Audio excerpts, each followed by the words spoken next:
Hello नमस्कार जय हिंद दोस्तों, कैसे हैं आप लोग। उम्मीद है कि आप लोग बहुत ही अच्छे होंगे, मस्त होंगे। दोस्तों आज हम आप लोग के बीच बात करने आए हैं बिहार पुलिस का वैकेंसी जो आ गया है नोटिफिकेशन, उसके बारे में। आप लोग बने रहिए वीडियो में। आज हम इस वीडियो में बात करेंगे बिहार पुलिस के फॉर्म को भरने के लिए क्या योग्यता होनी चाहिए, एग्जाम पैटर्न क्या होगा, फिजिकल में क्या क्या होंगे और चयन प्रक्रिया आपका कैसे होगा, अंतिम रूप से आप मेरिट लिस्ट में किस तरह से आएंगे, इस सभी चीज के बारे में बात करेंगे। तो ये वीडियो आप लोग के लिए बहुत ही इंपॉर्टेंट होगा, इस वीडियो को अंत तक देखें। और इसमें हम बुक भी बताएंगे कि आप कौन सा बुक से पढ़े जिससे आप इस एग्जाम को निकाल सकते हैं, और एग्जाम के साथ साथ आप किस तरीका से, कैसा आपका रणनीति होना चाहिए जिससे आप एग्जाम के साथ साथ फिजिकल का भी तैयारी करेंगे। क्योंकि फिजिकल मेन रूप से इसमें फिजिकल पे ही आपका मेरिट बनेगा, एग्जाम सिर्फ आपको क्वालिफाई करना है। तो दोस्तों देखिए, बिहार पुलिस का जो नोटिफिकेशन आया है फॉर्म का, वो 20 जून से 20 जुलाई तक अप्लाई होगा, जिसमें 29,391 पद पर भारी संख्या में आपको बहाली निकल कर आएगा। 29,391 में पोस्ट पर बहाली बिहार पुलिस में आपको देखने को मिलेगा, जो कि भारी संख्या में बहाली है। दोस्तों आज से पहले न इतना कभी वैकेंसी आया था बिहार पुलिस में, और न ही कभी आज आएगा। तो ये आप लोग के लिए गोल्डन चांस है, इस चांस को आप लोग ना गंवाएं। और किस तरीका से रणनीति होना चाहिए आप लोग को, आप लोग बने रहिए वीडियो में, सारा चीज आप लोग को जीरो से अब तक बताएंगे। तो चलिए दोस्तों स्टार्ट करते हैं इस वीडियो को। सबसे पहले कुल पद को देख लेते। तो पद आपका 29,391 पद है, जिसका ऑनलाइन आवेदन 20 जून से 20 जुलाई तक किया जाएगा। एक महीना का आपके पास समय रहेगा आवेदन करने के लिए। और जिसमें दोस्तों 29,391 पद है, जिसमें सामान्य वर्ग में जनरल कैटेगरी में 8556 पोस्ट है, ईडब्ल्यूएस में 2140, बीसी में 2570, ईबीसी में 3842 और बीसी फीमेल में स्पेशल 655 उसका है। और 80 कैंडिडेट के लिए 3400 और एसटी कैंडिडेट के लिए 228 पोस्ट है। कुल मिलाकर 29,331 पोस्ट है बिहार पुलिस में। और दोस्तों बिहार पुलिस के फॉर्म को भरने के लिए क्या योग्यता होनी चाहिए उसको अब देख लेते हैं। तो आप किसी भी मान्यता प्राप्त बोर्ड से 12th पास होना चाहिए, चाहे आप किसी भी स्ट्रीम से हो, साइंस, कॉमर्स या आर्ट्स से, सिर्फ आप 12th पास होना चाहिए। आप इस फॉर्म को भर सकते हैं। दोस्तों इस फॉर्म को भरने के लिए उम्र सीमा जो है वो मेल और फीमेल के लिए जनरल कैटेगरी का जो एज रखा गया है वो 18 से 25 वर्ष होना चाहिए। बीसी ईबीसी का 18 से 28 साल के बीच में एज होना चाहिए। और एससी एसटी का 18 से 30 साल के बीच एज होना चाहिए, तभी आप इस फॉर्म को भर सकते हैं। अगर आप 12th पास कर लिए हैं और आपका एज 18 साल हो गया तो आप इस फॉर्म को भरने के लिए तैयार हो चुके हैं, और आप इस फॉर्म को भर दीजिए। और आपके लिए गोल्डन चांस है, क्योंकि इतनी भारी संख्या में वैकेंसी भी आपके सामने आया है। तो इस चांस को आप लोग ना गवाएं। दोस्तों देखिए एग्जाम पैटर्न क्या है उसको थोड़ा समझ लेते हैं। इस एग्जाम को क्वालिफाई करने के लिए एग्जाम देखिए, आपका 100 नंबर का 100 मार्क्स का एग्जाम होगा, जिसमें समय आपको 2 घंटा दिया जाएगा, यानी 120 मिनट। मार्कशीट पर एग्जाम होगा, ऑब्जेक्टिव बेस एग्जाम रहेगा, यानी कंप्यूटर पे नहीं होगा, ऑनलाइन नहीं होगा। आपका निगेटिव मार्क्स इसमें नहीं रहेंगे, बिहार पुलिस के एग्जाम में निगेटिव मार्क्स नहीं होंगे, ये आपके लिए बेनिफिट हो सकता है। उसके बाद क्वेश्चन जो रहेगा दोस्तों वो 10th लेवल का रहेगा, क्वेश्चन 10th लेवल का रहेगा। और इसमें सब्जेक्ट की बात करें तो किस किस सब्जेक्ट से आपको प्रश्न देखने को मिलेगा, तो GK, GS, Hindi, English, math और करेंट अफेयर्स, ये सभी से आपको प्रश्न देखने को मिलेगा। जिसमें जीके जीएस से लगभग 70 प्रश्न रहेंगे, जीके जीएस से लगभग 70 प्रश्न, और हिंदी, इंग्लिश और मैथ से आपको 10-10 प्रश्न देखने को मिलेगा, और उसी में आपको करंट अफेयर्स भी रहेगा। जब आप एग्जाम को क्वालिफाई कर लेते हैं, एग्जाम के मेरिट लिस्ट में आपका नाम आ जाता है, उसके बाद आपका फिजिकल होगा। फिजिकल जो होगा उसमें हाइट, जो मेल का जो हाइट होगा वो जनरल कैटेगरी का 165 सेंटीमीटर होना चाहिए, बीसी ईबीसी का 160 सेंटीमीटर, SC ST वाले के लिए 160 सेंटीमीटर हाइट होना चाहिए।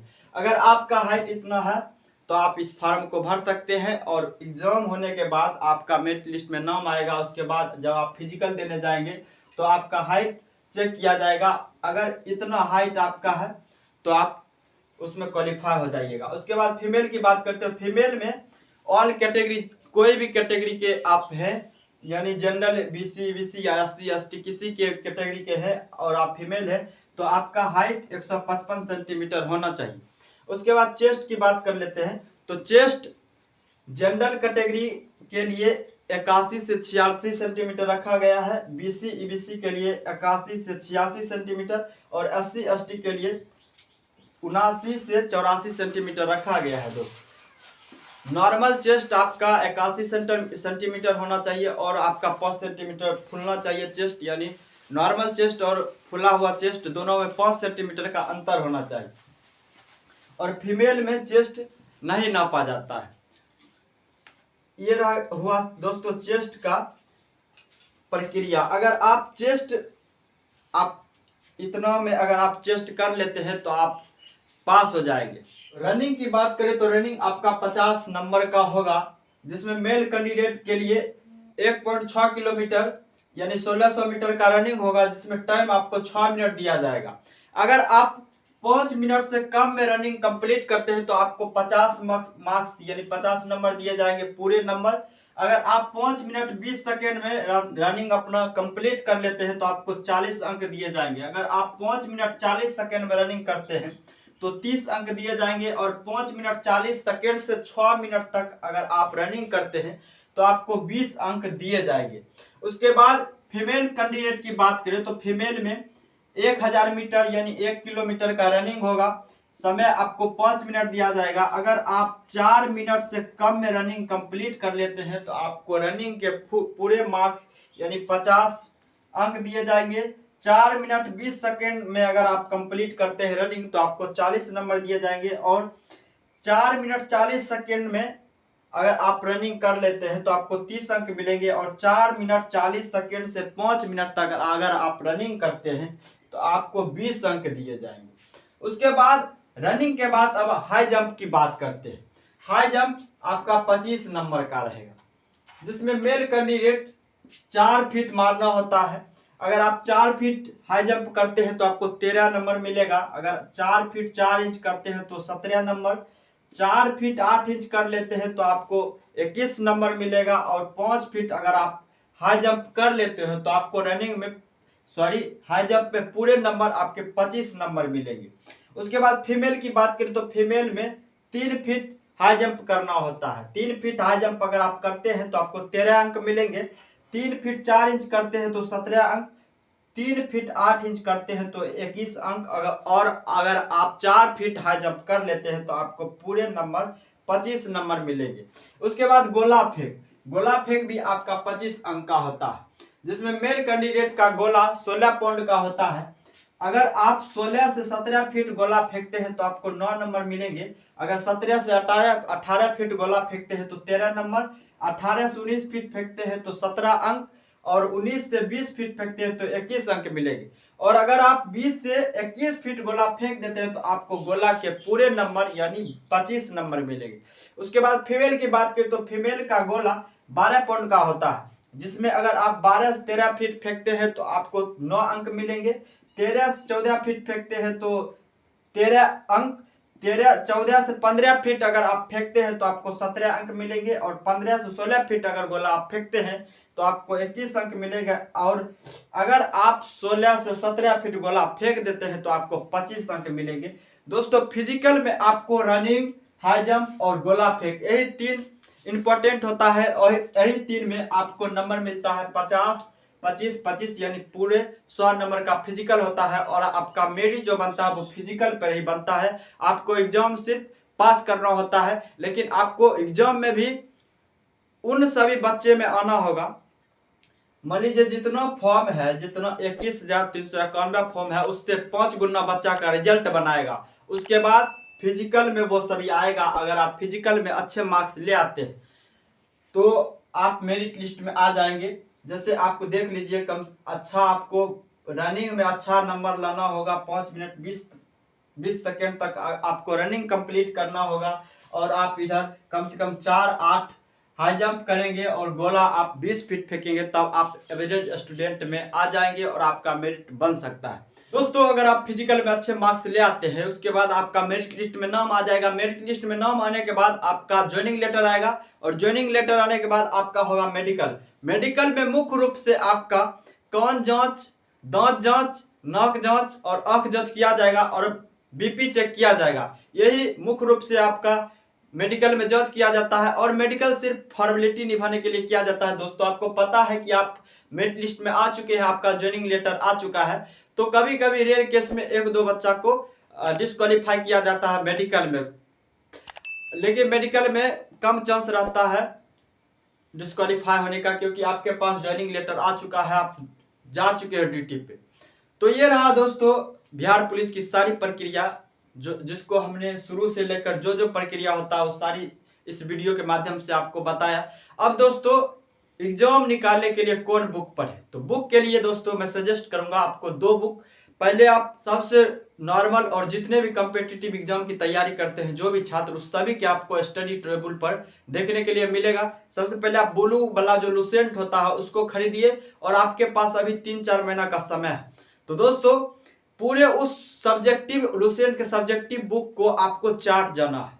आपको अगर एग्जाम निकालना है तो उसको पूरा चाट जाना है, पूरा रटना है, आपको समझना कुछ नहीं दोस्तों, पूरा उस बुक को आपको एक एक लाइन को रट लेना है। आपको एग्जाम में कोई आपसे वहां पूछेगा नहीं कि मतलब समझाइए कैसे, आप रटे हुए हैं, एग्जाम उसी का निकलता है जो रटे रहता है दोस्तों, सीधा रट जाइए। उसके बाद एक और बुक आता है लुसेंट का ऑब्जेक्टिव वाला, वो भी आपको स्क्रीन पे दिख रहा होगा, एक वो बुक ले लीजिए। और जब आप अच्छी तरीका से सब्जेक्टिव वाला बुक को पढ़ लेते हैं तो आप ऑब्जेक्टिव में चैप्टर बाय चैप्टर आप ऑब्जेक्टिव का टिक लगाइए। ऑब्जेक्टिव का टिक लगाने के बाद आपको दोस्तों सब्जेक्टिव आप पढ़े रहेंगे, उसमें आपका सही होगा तो आपके अंदर एक अलग कॉन्फिडेंस आएगा, और आप दिन पर दिन बेहतर करते जाएंगे। और उस ऑब्जेक्टिव जो बुक होता है उसमें आपको जो भी एग्जाम हुआ उससे रिलेटेड अगर प्रश्न पूछा है तो वो सभी भी दिया रहता है, इससे भी आपको फायदा होगा।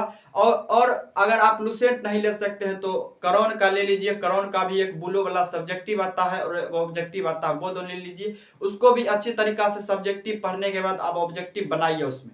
उसके बाद ये सभी करने के बाद आपका 80% कम हो गया दोस्तों, अगर ये दोनों बुक आप पढ़ लेते हैं तब। उसके बाद आप क्या कीजिए, प्रीवियस ईयर का कोई भी बुक लीजिए जिसमें आपका डिस्कशन दिया हो, आप उसके बाद प्रीवियस ईयर बनाइए क्वेश्चन, उसके बाद जो डिस्कशन दिया रहता है उसको आप अच्छी तरीका से पढ़िए। आपका कितना गलत हो रहा सही हो रहा उससे मायने नहीं रखता, आप उस डिस्कशन को पढ़ेंगे तो एक क्वेश्चन से आप 10 क्वेश्चन बनाइएगा, और उससे रिलेटेड अगर क्वेश्चन एग्जाम में आते हैं तो आप 100% उसको करेंगे। उसके बाद जब आपका 1 महीना का समय बचता है तो आप सिर्फ मॉक टेस्ट दीजिए, और आप सब्जेक्ट को कंप्लीट किए रहेंगे तो आपको मॉक टेस्ट दीजिएगा, उसमें अच्छा नंबर आएगा तो आपका कॉन्फिडेंस पूरे हाई लेवल पर रहेगा। दोस्तों ये तो रहा जीके जीएस के लिए। उसके बाद आप हिंदी का एक बुक लीजिए, क्योंकि हिंदी से भी आपको 10 प्रश्न देखने को मिलेगा, और आपके लिए एक एक प्रश्न बहुत ही महत्वपूर्ण होगा, क्योंकि एक प्रश्न से आप मेरिट लिस्ट में पीछे रह सकते हैं। और हिंदी का बुक लीजिए, उसको अच्छी तरीका से पढ़िए, किसी सब्जेक्ट को इग्नोर नहीं करना है दोस्तों, सभी सब्जेक्ट को पढ़ना है। उसके बाद मैथ में भी आपको क्वेश्चन देखने को मिलेंगे, वो बेसिक से रहता है, जैसे लाभ हानि हो गया, समीकरण वाला 1-2 क्वेश्चन रहेगा, एचसीएफ एलसीएम से रहता है, क्रयमूल विक्रयमूल, और उसके बाद साधारण ब्याज, इस सब से आपको क्वेश्चन देखने को मिलेगा। नाव धारा, तो मैथ में भी आप चुनिंदे चैप्टर को जब प्रीवियस ईयर बनाएंगे तो आपको पता चल जाएगा कि मैथ में कहाँ से प्रश्न पूछे जाते हैं, तो आप उस सभी टॉपिक को, उस सभी चैप्टर को अच्छी तरीका से पढ़ लीजिए। और इंग्लिश भी आप लोग पढ़िएगा, और करंट अफेयर्स भी साथ साथ पढ़िएगा, किसी भी सब्जेक्ट को आपको छोड़ना नहीं है दोस्तों। आपको पता होना चाहिए कि आप जिस एग्जाम में बैठेंगे उस एग्जाम में जो बच्चा 2 साल 3 साल 4 साल से एग्जाम की तैयारी कर रहा है वो भी बैठेगा, तो आपका मतलब नॉर्मल नहीं है, आपका टफ होने वाला है, समझे, कंपटीशन टफ होने वाला। तो इसीलिए पहले से तैयार रहिए। इस 3-4 महीनों को अपने आप को पूरा एकदम पूरा कम कीजिए, अपने आप पर कम से कम 10 घंटा आप अपने आप को डेली दीजिए, तभी आपका रिजल्ट बन पाएगा दोस्तों। क्योंकि जो बच्चा बिहार दरोगा की तैयारी कर रहा है, बीपीएससी की तैयारी कर रहा है, जिसमें जीके जीएस का महत्व रहता है, उस चीज की जो भी तैयारी कर रहा है वो सारे बच्चे इसमें बैठेंगे। अगर आप उस लेवल के नहीं रहेंगे तो आप पीछे चल जाएंगे। इसीलिए पूरा एकदम पहले से ही लगा के रहिए। अगर आप लूसेंट या क्राउन ये सभी पढ़े रहते हैं पूरा अच्छी तरीका से, तो आप अगर बिहार पुलिस बन भी जाते हैं दोस्तों, तो उसके बाद आपको बिहार दरोगा का जब आप एग्जाम देंगे उसमें आपको बहुत हेल्प मिलेगा। और उसके बाद आपको अदर बुक जो हाई लेवल के बुक होते हैं थोड़ा लेवल के, उसको पढ़ने में आपको बहुत फायदा मिलेगा। तो ये रहा बिहार पुलिस की पूरी जानकारी और रणनीति। आपको कैसा लगा कमेंट करके बताइएगा। और हाँ दोस्तों, देखिए इतना गर्मी में वीडियो बना रहे हैं आपके लिए, तो आपसे एक निवेदन है कि आप लोग हमारे चैनल को सब्सक्राइब करके अपने दोस्तों में शेयर कीजिए। फिर मिलते हैं हम लोग नेक्स्ट वीडियो में, तब तक के लिए जय हिंद, वंदे मातरम।